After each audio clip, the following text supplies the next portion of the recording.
La pregunta, y inclusive yo me la hacía y se la he hecho a varias personas, es ¿por qué crees que vuelan el tubo independientemente del sector o cuál tubo es aquel que está cerca a un río? Y es por eso, es porque primero no pueden cuantificar el daño en cuanto a galones que se pierden ahí y adicionalmente están justificando el que se han robado desde adentro.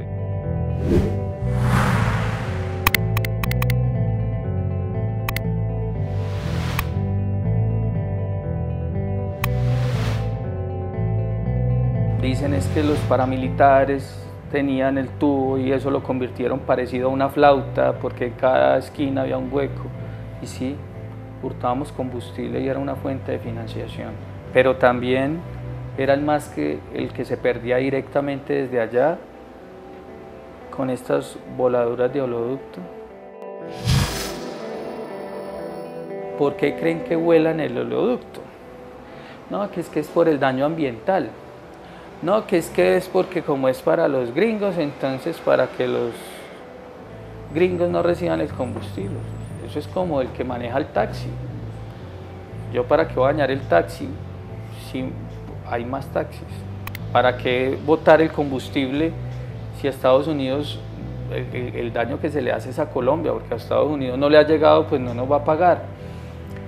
Y te decía, y es que dentro de Ecopetrol aún debe haber personas que hurtan directamente desde allá, que cuando ya han robado con facturación, salen los camiones llenos, los distribuyen a estaciones de servicio y son entre comillas legal. Entonces ya cuando hay un volumen grande de hurto robado, pues simple y llanamente llaman a alguien, al amigo, al parcero, al que piensa igual, o hey, volame el tubo. Entonces al volar el tubo, y si miras casi siempre las voladuras de oleoducto, son donde hay ríos.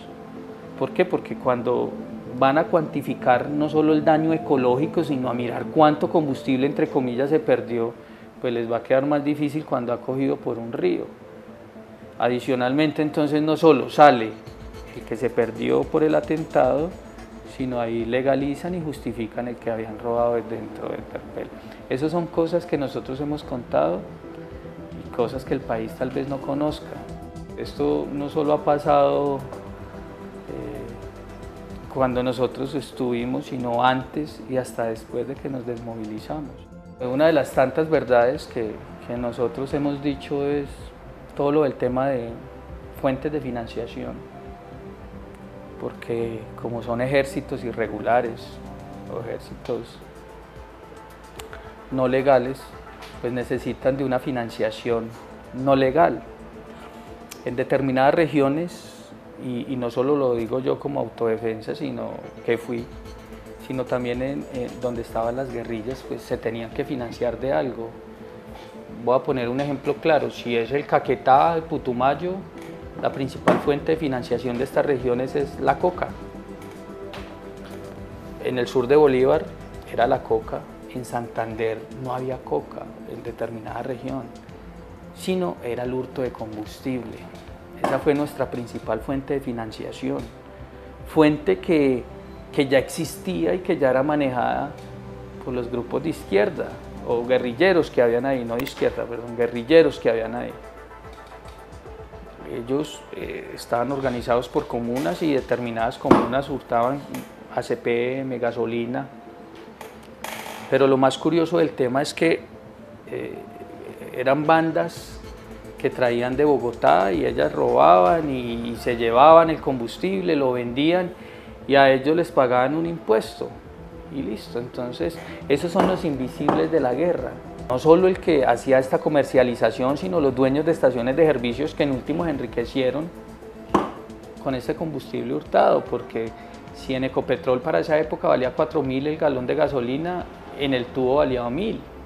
Entonces le generaba más ingresos y él no iba a gastar plata en munición, ni en heridos, ni en muertos, absolutamente nada. Esos son los invisibles, aunque ya los hemos visibilizado en diligencias jurídicas a muchos. Pero lo que ya después empezamos a darnos cuenta es que, también lo dijimos, es que había mucha gente desde Ecopetrol que permitía que este hurto se hiciera. Entonces, por ejemplo, cuando Ecopetrol empieza a manejar varias dinámicas de prevención de hurto de combustible, por decir algo, una época que la gasolina le echaban una tintilla y cambiaba de color. Entonces, cuando llegaba la policía de hidrocarburos y miraban si una mula, sacaban una prueba y si no tenía el color que indicaba, pues era robada. Entonces dijimos, bueno, aquí tenemos que empezar a hacer algo, y es mirar a ver cómo nos enseñan no a pintar el combustible, sino qué es lo que hacen. Nos empezaron a vender unos químicos. En esa época, claro que desde hace rato el Gatorade salió en botella de vidrio. Esa botella valía 20 millones de pesos de ese químico. Y era con gente de Ecopetrol, ¿no? A esta gente ya la hemos denunciado, como te digo, cuando empezaron a tirar bolas de polietileno por el oleoducto. ¿Por qué? Porque cuando se abre una llave, el combustible sale con muchísima presión, y al pasar la bola de polietileno tapaba la fuga, o sea, absorbía.